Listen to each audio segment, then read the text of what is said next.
Hello दोस्तों, आज ये HP का एक लैपटॉप आया था जिसको ऑन करने के साथ ही इसमें नो बूटेबल ड्राइव फाउंड का एरर आ रहा था।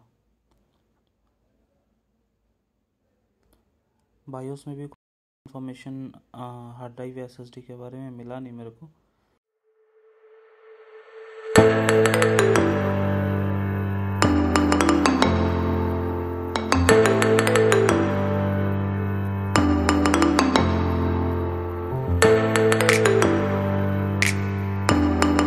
After that, I decided to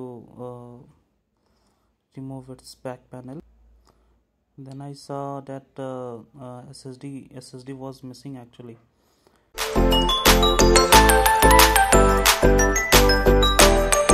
मैंने अपना SSD डाला शॉप का, उसके बाद बूट कराया इसको।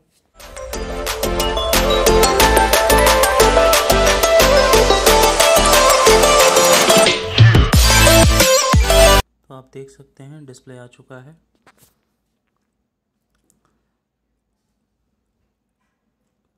और विंडो ये ओपन हो गया।